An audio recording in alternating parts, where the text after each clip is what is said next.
know the ghost is up here somewhere, but the question is, where is it hiding? Over that way? Really? Over this way. The ghost is over here somewhere. I don't see any ghosts. Over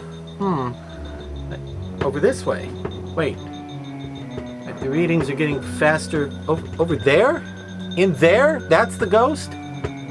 That's not a ghost. That's a human. No. Oh, wait a minute. I must have had this thing set wrong. I must have had it set for mask collector, not ghost. Well, how disappointing. But since you're here in the Mask Fan Attic with me, Dr. Lady in your face once again, you are alive, aren't you?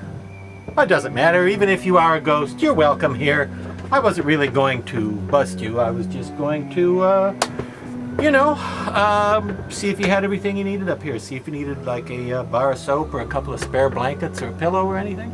But no, I'm pretty sure you're not a ghost. I'm pretty sure you're a mask collector, or at least a Halloween fanatic of some sort. So let's talk masks, shall we?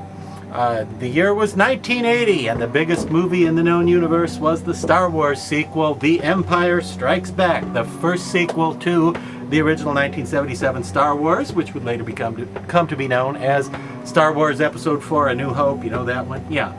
The first sequel was, of course, Empire Strikes Back in 1980, and at that time, Don Post Studios had the licensing rights to make masks of the Star Wars characters, because right after the first film came out in 77, Don Post Studios came out with a Darth Vader helmet, a Stormtrooper helmet, a C-3PO, and a Chewbacca.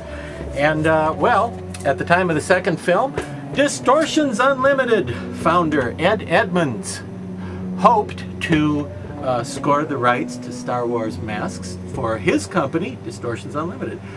So he made a couple of prototypes. There was a Boba Fett and a Tauntaun, both of which, of course, were characters who were not in the 1977 film and were new to The Empire Strikes Back.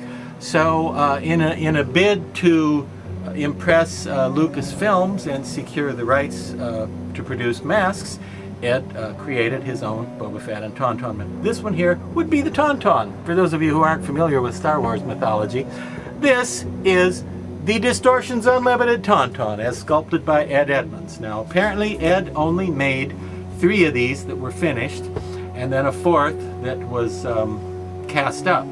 This is number 4. This is the casting. Ed personally painted and haired the other 3. This one was painted by me and haired by my long-suffering wife, Laura. Okay? But they're pretty similar. I mean, there's not that much you can do with a Tauntaun. They're pretty much white with these tannish, grayish horns, brown eyes, pink tongue. You know, not that much you can do with a Tauntaun. They all look pretty much the same. Whoever painted it, it's going to look rather like this. But the Tauntaun here never got released to the public because the rights stayed with Don Post Studios for many, many years and many other sequels, and then eventually went to Ruby's Costumes. But Distortions never did, in all those years, never did make any Star Wars masks. So I don't know where the other 3 of these ended up. This one has been with us for like a gazillion years, okay? It's very nicely sculpted. It's got Ed Edmonds style all over it. If you remember what Ed's stuff looked like back in the late 70s and in the 80s, you can see kind of a Distortions look to this beastie, can't you? It's a pity it never did come out, because I think it's a very nice mask, a very nice prop head, a lot of depth to it. Would have been a cool addition. I don't know, once again, I don't know where the other 3 are, but they may be out there somewhere, and you may be able to find one through somebody selling their collections on eBay and that kind of thing. So never give up hope. And, you know, there's always a new hope, right? Star Wars universe, you may find a Tauntaun. Now, a similar mask was done right around the same time by Mike Langlois of Imaginative Creations.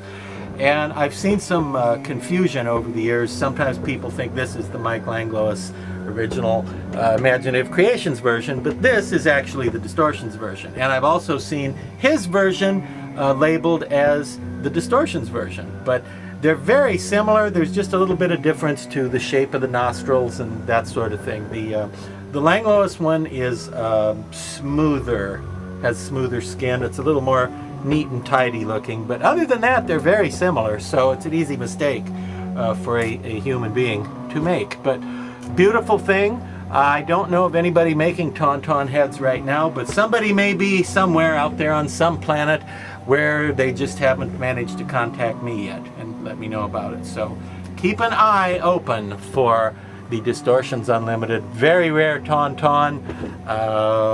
And that's all. I'm going to go back to ghost hunting now.